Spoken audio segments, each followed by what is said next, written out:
I heard somebody the other day talking about becoming the main character in the story of your life. So if you imagine your life was a movie or a video game or a show on TV or a play or something like that, in that scenario, are you one of the extras, just the people who walk by in the scenery, who are sitting at the tables and stuff while all the action is going on? Are you just part of the people who've kind of blend into the background? Or if it's a video game, a non-player character has no role or might just say something over and over and just walk past and, not really be a main part of the thing? Or, are we the main characters of our life, of the movie of our life? And I mean, the reality of it is, of course, that we are the main characters in our life, whether we like it or not. But what kind of role do we play? It doesn't mean that we have to have this life that is epic and dramatic and full of whatever, and have actually, it would be kind of fun to have all the theme songs and mood music that goes to certain things. I mean, can you imagine walking down, to the grocery store or something like that? If that's how you walk to the grocery store, but have this grocery store music that plays. Or if you're going down the stairs to throw the trash away and you have this epic, dramatic going down the stairs, or sad music to go down the stairs and throw the trash away, or just whatever it is, and what fun that can be. And of course, we can do that sort of thing all the time now with all the software and the tools we have available. I mean, like right now with me, doing this video, we can take our phones, our cameras, pretty much everything has a camera on it anymore, and video ourselves and just enact whatever it is they want to. And we can add mood music, and we can add drama to it, we can add explosions, we can add all sorts of things, and just kind of tweak and adjust reality, I guess. And it's kind of funny when you think about it that way. I remember when we were little kids, I had picked up this little reel-to-reel okay, there were two reels and the tape went between, but tape recorder with the microphone and all that stuff had a speaker built into it.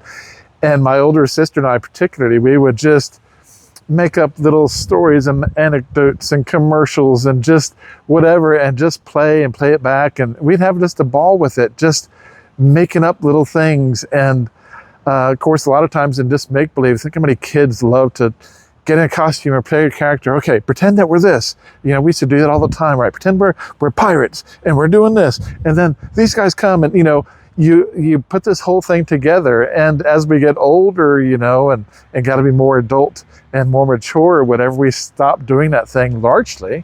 But sometimes we do, and sometimes it's play, and sometimes it's great fun when we do.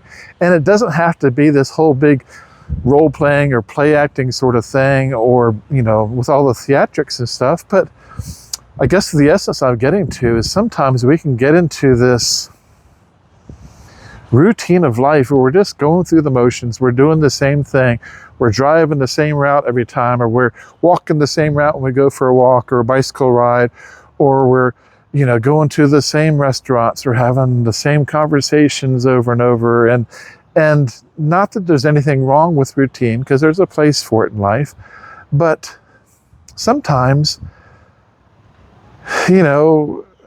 how often have you thought about that, where it's like, I need something a little bit different. I want to shake things up. I want to try something different or go somewhere different. This is part of why I think we love taking vacations, especially something you have to plan for. It's like, oh, we're taking our trip to Hawaii, or we're going to the mountains, or we're going camping, or we're going to Europe, or on a cruise, or whatever it is. And that anticipation, that planning, that build-up takes us out of the ordinary and makes us kind of the main character, or part of the main character set of our life. And so it energizes us. It makes us feel more alive, more special. And this is one of the things I've really been focusing on for quite a while now, is that I don't want to just be alive. I want to live life while I'm alive.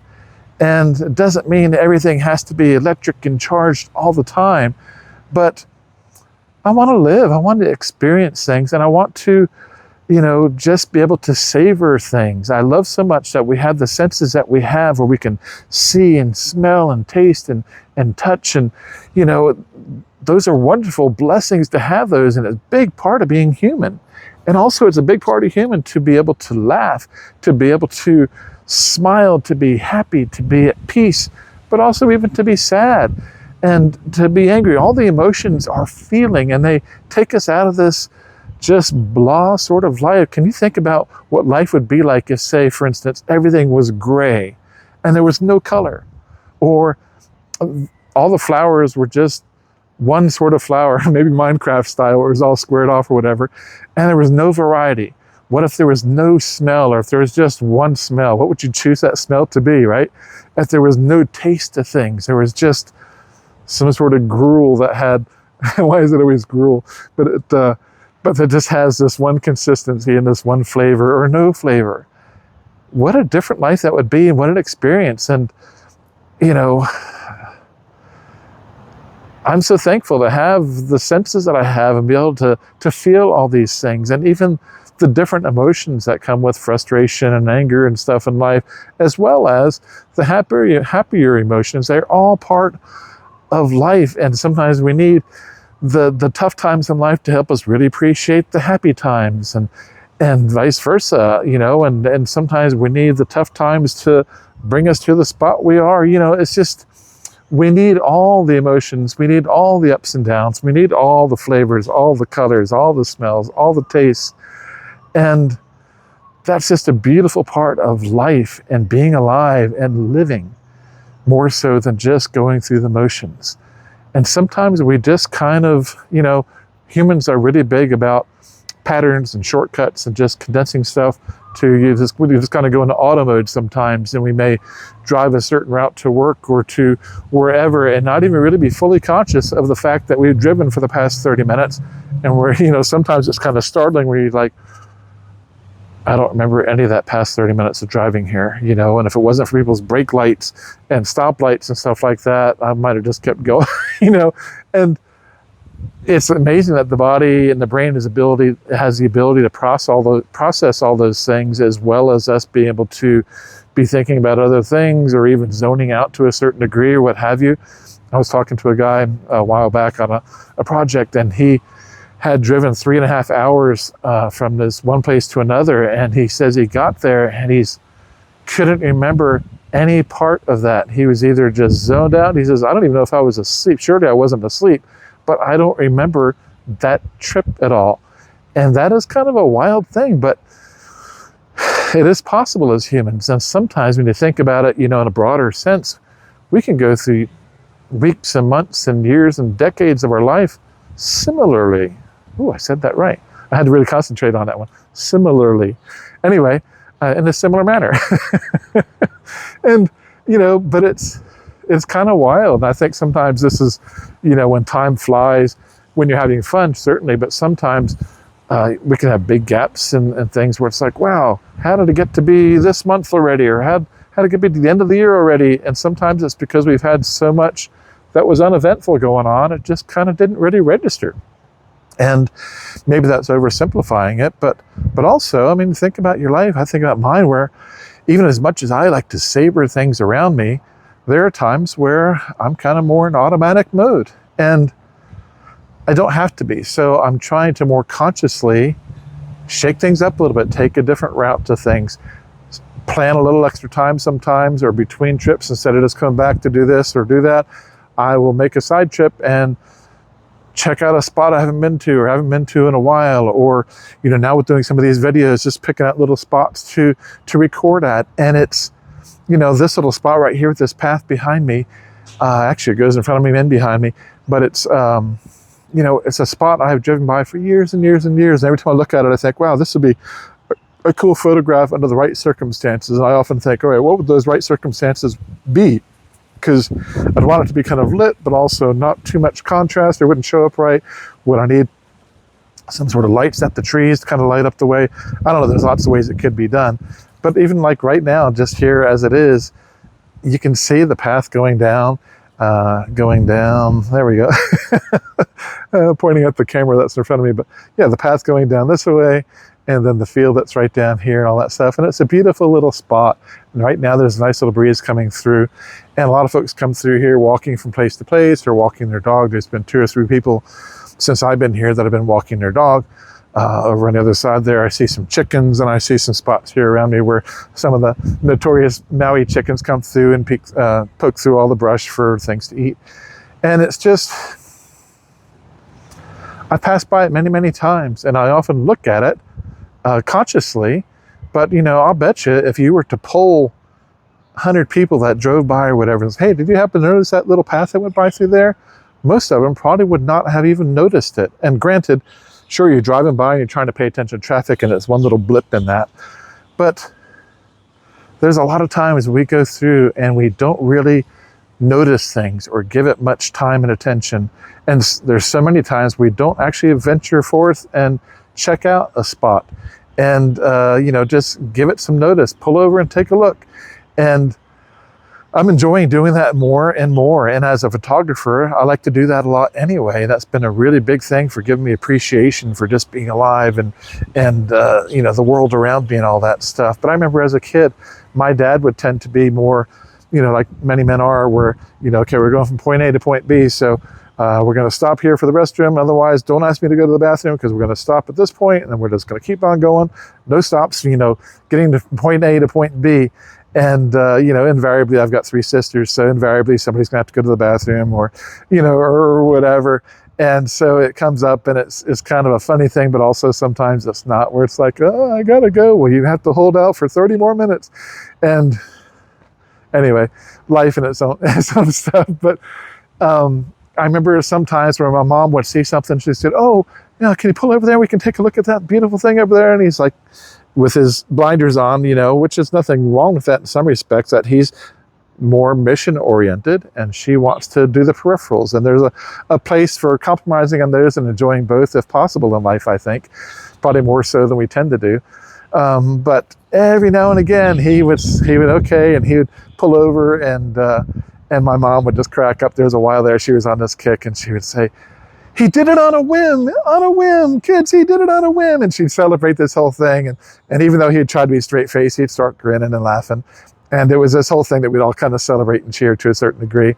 But it stuck with me too, because as a kid, I could see both sides. I'm witnessing these things, and I can understand as a guy, yeah, we're trying to get from point A to point B, but also there are things along the way. And can we stop? Sometimes yes, sometimes no. But it's okay to at least entertain the possibility and explore it sometimes, and sometimes plan for it. And that's just a beautiful part of life. And I think the more we can do that, the more enriched and fulfilling our life may be sometimes. And I think the fact that we have peripheral vision, we don't just see straight ahead, you know, that we have peripheral vision, we can see things around us. The fact that sometimes we are distracted by things, the fact that we can multitask, or that something will come to mind, and sometimes, you know, it'll catch our thoughts, or something will flash and we'll see it. But sometimes we get distracted and we totally forget what we're doing or whatever. I think that's a gift sometimes to help remind us that we are just not on the rails, that we can only go one direction in life and do only one thing, whatever it is that we're supposed to be doing, that we can't figure out what it is, you know, a whole nother subject. But, you know, sometimes we get in that spot where we feel like we've got to go do these things and we cannot deviate from the path of the plan. And is built into us to want to, and to not even want to, but to see the other paths and the other plans that are off on the sides. And we have that ability to adjust, that ability to change our plans, that ability to totally abort this one and explore, okay, what do we want to do? Do we want to go here, here, here? We were going to go to that place for the night, but instead we could go down one of these roads. Let's get out the map, pull it up on GPS, whatever, I'm aging myself. But, you know, whatever it is, we have lots of options in life.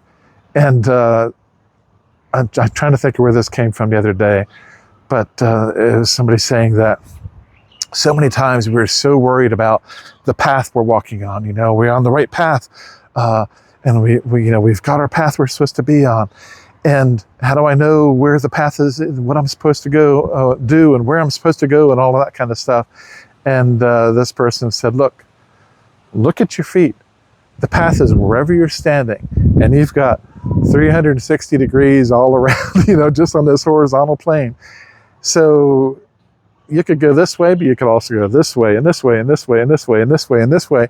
And you could go up and you could go down. And we have so many options in life. And sometimes we can really get ourselves set on it being a certain way, or just blandly and thoughtlessly going on, to the next the next road sign or the stoplight or the whatever it is, and we have options, and we can deviate from a plan. We can change our plans. We can make new plans. I remember years ago, I was driving across country I was in East Texas, and I was heading to California. So I was on Highway 10, I think it was, but the lower route, and going through Amarillo, there's Albuquerque and all that stuff. And I don't recall if it was in West Texas or over New Mexico. But I remember, being at this little bit of a rise, and I could see pretty much the entire day's trip ahead of me, at least hours of it. And it was just kind of wild because the road is just straight and, just a shot through. And I was thinking, wow, 3 hours from now, I'll probably be over there, and still within sight of this spot. And that was kind of wild. But, I bring that up to say that that's kind of sometimes the way our life is, where we can take a pause for a second and say, wow, 3 years from now, I will be the same person doing the same thing, unless I do something about that.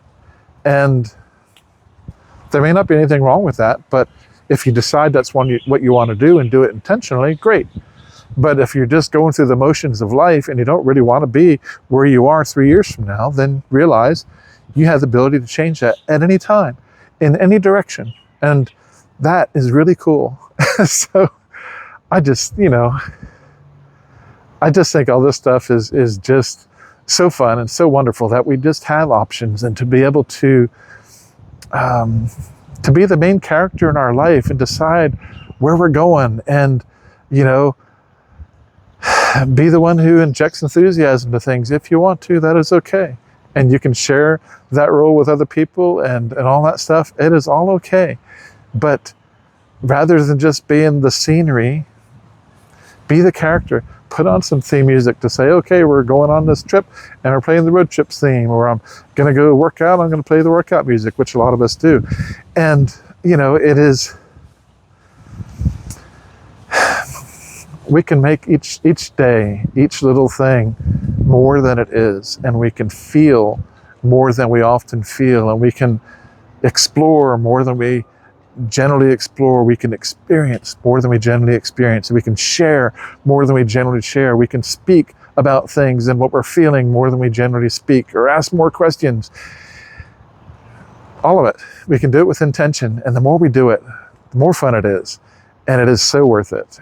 So anyway, and those rolling credits, are you going to be way down in the group of 100 people, or are you going to be up near the front where there's a single lines, as played by you, as played by me, the main character or one of the main characters in this? So anyway, it's a choice. We can do with it as we will. I hope you have a wonderful day. Aloha.